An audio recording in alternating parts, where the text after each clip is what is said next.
नमस्कार। आज का हमारा विषय है क्यों आते हैं खर्राटे। कई लोगों को सोते समय खर्राटे की आदत होती है। आपके भी किसी अपने को खर्राटे लेने की आदत होगी, या हो सकता है आप खुद भी खर्राटे लेते हो। और कभी कभी इन खर्राटों की आवाज़ इतनी तेज होती है कि इससे अगल बगल सोने वाले लोगों को भी परेशानी हो जाती है। तेज खर्राटे कभी कभी किसी गंभीर समस्या का भी संकेत देते हैं। ऐसा क्यों में आज हम इन्हीं विषय पर बात करेंगे। ऐसा क्यों विद राकेश शर्मा में आपका स्वागत है। और अगर आपने मेरा चैनल अभी तक सब्सक्राइब नहीं किया है तो प्लीज सब्सक्राइब माय चैनल। खर्राटे लेने के दौरान एक कर्कश आवाज निकलती है। ऐसा तब होता है जब सांस लेने के दौरान हवा का बहाव गले में स्थित ऊतकों में कंपन पैदा करता है। जब आप गहरी नींद में होते हैं तो आपके मुंह, जीभ और गले की मांसपेशियों को आराम मिलता है। इस दौरान गले के ऊतक इतने ढीले हो जाते हैं कि वह आंशिक रूप से वायु मार्ग को ब्लॉक करने लगते हैं और इसकी वजह से कंपन होने लगता है। वायु मार्ग जितना संकुचित होगा, मतलब सिकुड़ा हुआ होगा, हवा का प्रवाह उतना तेज होता है। यह ऊतक कंपन को बढ़ाता है, जिससे खर्राटे की आवाज जोर जोर से आती है। खर्राटे आने के कई कारण हो सकते हैं, जैसे कि साइनस की समस्या, शराब का ज्यादा सेवन, एलर्जी, कोल्ड ड्रिंक या फिर मोटापा। टॉन्सिल के दौरान भी वायु मार्ग प्रतिबंधित होती है, जिससे खर्राटे संभव है। दरअसल इस दौरान गले में अतिरिक्त फैट जम जाता है, जिससे वायु मार्ग बाधित होता है। खर्राटे लेना स्लीप एपनिया का भी लक्षण हो सकता है। यह तब होता है जब आपकी सांस का चलना काफी धीमा हो जाता है, या आपके सोते समय एक बार में 10 सेकंड से अधिक समय तक सांस रुकती है।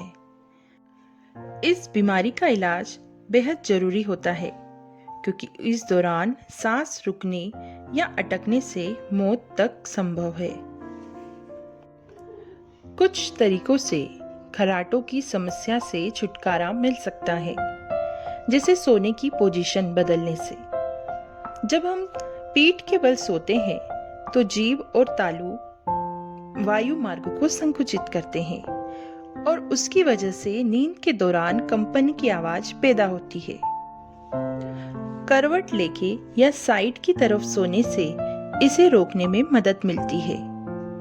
शरीर के बराबर तकिए पर सोने से भी खर्राटे कम आते हैं, क्योंकि ये बॉडी का बैलेंस एक तरफ बनाए रखता है। सिर ऊंचा करके सोने से भी खर्राटे कम आते हैं, क्योंकि ये नाक के वायु मार्ग को खोलता है और खर्राटों को रोकता है। यदि आपको खर्राटे की ज्यादा समस्या है तो शराब से दूर रहें। शराब गले की मांसपेशियों को संकुचित कर देता है, जिसकी वजह से खर्राटे आने लगते हैं।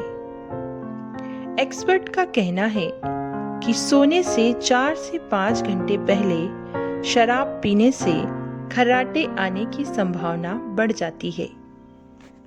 सोने की सही आदत डालने से भी खर्राटे कम आते हैं। समय पर ना सोने की वजह से भी खर्राटों की समस्या बढ़ती है। देर तक जागने के कारण जब तक आप सोते हैं तो शरीर बिल्कुल थक जाता है और नींद बहुत गहरी आती है। इस अवस्था में मांसपेशियां संकुचित होती हैं और खर्राटे आने लगते हैं।